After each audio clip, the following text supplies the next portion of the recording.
Muy bien, este siguiente sensor es muy fácil, es igual que el sensor de infrarrojo porque es un sensor que tiene una salida analógica y no tiene ninguna relación entre luz y... o sea, detecta luz, pero no tiene ninguna relación entre el voltaje que da y la cantidad de luz. Simplemente detecta más o menos. Es un sensor de LDR que es Light Dependent Resistor y como os he dicho antes es una resistencia que cambia su valor de resistencia en función de la luz. Vamos a ver la conexión. La conexión es algo así, conectamos tierra y 5 voltios y el pin de salida analógica lo conectamos al pin A0 para medir la salida. Y sabemos que esto dentro tiene un amplificador y en cuanto más luz le damos, pues va a cambiar su salida. No sé si tengo aquí un vídeo. Como podéis ver, aquí le estaba poniendo una linterna encima de este sensor para medir el valor analógico. No os tenéis que descargar ninguna librería, este es el código, definimos qué LED queremos encender y en qué pin vamos a hacer la lectura. Y luego en el código simplemente hacemos la lectura con el Analog Read, imprimimos ese valor por la pantalla o en caso de utilizar, bueno, por el puerto serial y en caso de utilizar una pantalla lo imprimimos por la pantalla. Y ya está, es así de fácil, tú tienes que apuntar a qué distancia de la luz tienes qué valor, lo apuntas y luego puedes usar ese valor umbral para encender o apagar un LED. En plan, si estás a esta distancia y tienes esta cantidad de luz, enciendes un LED. O mejor para un proyecto de una persiana, como siempre os he dicho, cuando detectas luz por la mañana que amanece el sol, puedes levantar la persiana. Cuando ya es de noche, el LED LDR va a tener una salida mucho más baja. Tú detectas eso en el código y activas un relé para bajar la persiana. Y así tendrías un proyecto bastante fácil de control de persiana por luz. De la misma forma funcionan esas lamparitas que ves en algunos jardines que de noche se encienden y de día se apagan y además utilizan el panel solar para pues cargarse. O tienen una resistencia LDR o utilizan directamente el panel solar para detectar cuando hay sol o no. El siguiente sensor es el sensor de gas y este también tiene una salida analógica y acordaos que el sensor que yo tenía es el sensor LMC626 y esto mide la calidad de aire. Hay algunos que miden gas, o sea, porcentaje de gas en específico, en plan para metano, para oxígeno, para dióxido de carbono. Este detecta todos los gases, una media, y ya sabe está predefinido que la calidad de aire es esta, y en cualquier momento que tú le pongas otro gas va a detectar que hay un cambio en esa calidad de aire y va a dar una salida analógica. Lo que tienes que hacer es conectarlo de esta manera, tierra y 5 voltios como siempre, y la salida analógica la conectamos al pin A0. Y luego hacemos en el código lo mismo, la lectura analógica en el pin A0 y la imprimimos por pantalla. Si es por debajo de los 300, este valor lo puse yo, tú puedes poner cualquier valor umbral, encendemos el LED. Si es por encima de los 300, apagamos el LED. Así de fácil se pueden detectar cambios en la calidad del aire. Con esto puedes detectar humo, puedes detectar fugas de gas, de metano, de mercaptano, no sé cómo se llaman los otros gases que ponen. Porque claro, este detecta siempre el aire en plan natural, que el porcentaje de todos los gases que tiene el aire en condiciones normales. En cualquier momento que tú le pones otro gas, este va a cambiar su salida y podrías detectar cualquier fuga de gas.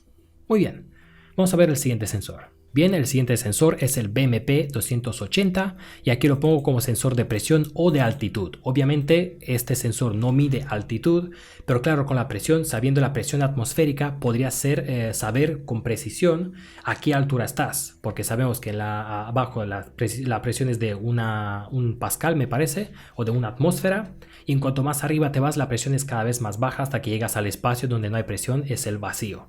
Pero claro, lo que hacemos nosotros no es medimos directamente la presión, sino que medimos cambios en esta presión.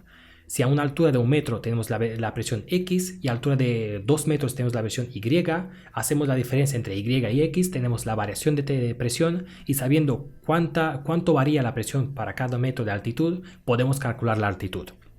Este sensor tiene comunicación I2C, es este sensor pequeñito de aquí. Este es el ejemplo donde imprimo la presión en pascales y también la altitud en metros. En este caso estaba imprimiendo en mi piso, por eso estoy detectando 62 metros. La conexión es esta, conectamos VCC y tierra a 5 voltios y tierra del Arduino. Y aquí conectamos los pines, otra vez los pines de I2C, SSL y SDA a los pines A4 y A5. Este modulito podría tener dos direcciones de esclavo. En el caso de que SD0 está conectado a 5 voltios, la dirección de esclavo es 0x77. Si SD0 lo conectas a tierra, la dirección de esclavo es 0x76. Por si quieres utilizar dos módulos a la vez. Uno conectas SD0 a tierra y otro a 5 voltios y así podías comunicarle con los dos por separado. Muy bien, teniendo este esquema, la pantalla otra vez se comunica igual por I2C. Muy bien, entonces ya tenemos las conexiones, vamos a ver el código. importamos las librerías, este módulo se puede utilizar algunos que van por SPI y algunos que van por I2C. Entonces por eso incluimos también la SPI, pero no os preocupéis, la librería de SPI de Wire están siempre en el Arduino IDE, así que no las tenéis que instalar. Solo tenéis que instalar estas dos que las podéis descargar de aquí. Luego definimos los pines en caso de que vas a utilizar esto por SPI. Pero estos no importan porque nuestra conexión es por I2C. Y aquí, tal como lo dice, si tú activas este código, si tú descomentas esta línea, lo vas a utilizar por I2C, así que estos pines no te importan. Y los pines de I2C son siempre el A4 y el A5. Arrancamos, hacemos bme.begin, así que arrancamos la comunicación I2C con el módulo. Y en el código también nos da, mira, este sensor no solo lee la presión, pues, sino que también la temperatura. Con la función de bme.readTemperature te da la temperatura y con la función bme.readPressure te da la presión. Y luego imprimimos por pantalla, bueno, por el puerto serial imprimimos la presión en pascales. Muy bien, y para hacer la altitud hacemos lo mismo, solo que usamos otra función que es bme.readAltitude y entre los paréntesis tenemos que poner más o menos la presión atmosférica que tenemos en nuestra zona, que esta la tienes que encontrar más o menos por la localidad que vives. Si vives cerca del mar, la presión será más alta. Si vives en la montaña, en cuanto más arriba vas, la presión será más baja. La tienes que poner aquí y eso la tienes que encontrar en las páginas web de las páginas del tiempo, ¿no? De temperatura y de meteorológicas. Y ya está, con eso así de fácil se utiliza. Si lo quieres usar con la pantalla haces lo mismo, solo que en vez de imprimirlo solo por el puerto, también lo imprimes por la pantalla utilizando otra vez el setCursor y el lsd.print. Imprimimos la presión y la altitud y si ejecutas ese código y conectas la pantalla te tiene que dar algo como esto, donde te sale la presión en pascales y también la altitud en metros. Yo creo que es bastante fácil, así que vamos a ver el siguiente sensor. Muy bien, este módulo es el MPU 6050, que como os he dicho en la clase pasada, es un módulo giroscopio y acelerómetro. Mide aceleraciones y giros. Con eso podemos calcular ángulos y es el módulo que he utilizado yo, por ejemplo, para mi dron. Pero también lo puedes utilizar para detectar cuando algo se mueve. Si tú pones este sensor en una plaquita, si está recto, pues puedes hacer el código que no haga nada. Una vez se lo quitas de la mesa y se empieza a mover, pues puedes activar una rutina, activar una alarma o lo que sea, porque puedes detectar aceleraciones. Como puedes ver aquí, imprime por pantalla el ángulo X e Y o las aceleraciones en X e Y. El esquemático es muy fácil, lo conectamos así, alimentamos 5 voltios y tierra, otra vez la comunicación I2C, que son el SSL y SDA, lo conectamos a los pines A4 y A5, que son los mismos pines que utiliza la pantalla. Si no quieres imprimir por pantalla, obviamente esto te la descartas, la quitas de encima. Y también he conectado un LED en el pin número 13, de tal manera que cuando detecto que hay un cambio en el ángulo, pues encendemos el LED. Vamos a ver el código. Este es el código. Define un montón de variables porque estas variables se utilizan para calcular el ángulo. Como puedes ver, por ejemplo, tenemos una variable de rad to dec porque pasamos de radianes a grados y es simplemente dividir 180 grados por el valor de pi. Tenemos todas las variables donde guardamos las variables leídas de giroscopios, las variables leídas de acelerómetros. Estas no te importan, si quieres pues lee todos los comentarios, pero son variables que utilizamos para calcular los ángulos. Pero para comunicarnos con el módulo utilizamos lo siguiente. Incluimos la librería Wire y luego hacemos un wire.begin para comunicarnos con el modulito.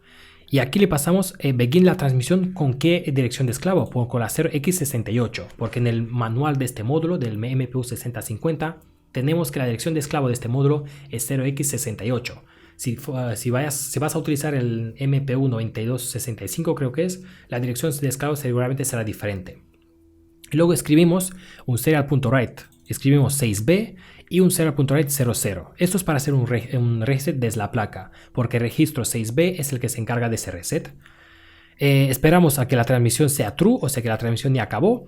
Y luego hacemos otra vez con la misma dirección. Siempre tenemos que enviar la dirección de esclavo con la que nos queremos comunicar. Y escribimos en la dirección de 1B, escribimos un 10. Esto es para elegir la escala de los rangos de grados en 1000 degrees per second. O sea, la velocidad de los ángulos de los giros es de 1000 degrees per second.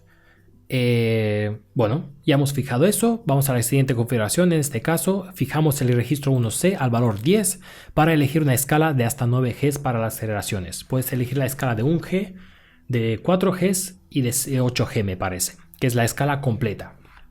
Si tienes aceleraciones muy grandes y tú tienes una escala de 1 G, pues todo lo que es por encima de 1 G o de 4 Gs si la tienes definida en 4G, no lo va a leer, se va a saturar. Luego en el código lo primero que vamos a hacer, otra vez nos comunicamos con la dirección de esclavo y empezamos a leer los registros de giros y de aceleraciones. Que el primer registro que vamos a leer es el de giros, que en este caso es el 43. Le enviamos que vamos a leer el registro 43 y los siguientes 4 registros que están por venir.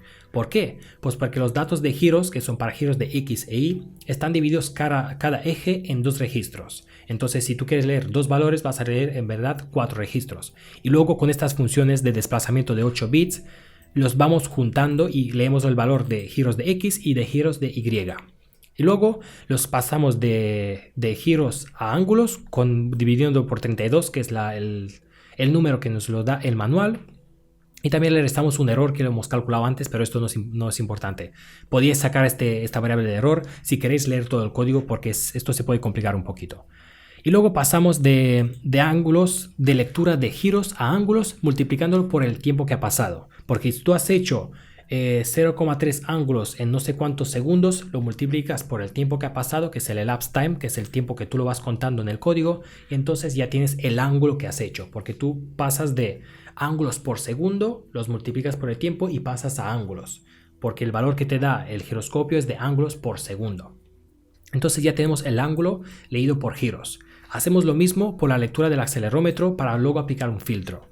Leemos los datos del acelerómetro del eje X, Y y Z y aplicamos este filtro, que es el filtro creo que era el filtro de Euler. Es una función para pasar de aceleraciones a ángulos, que es bastante complicada, pero por aquí algún momento creo que la estaba enseñando.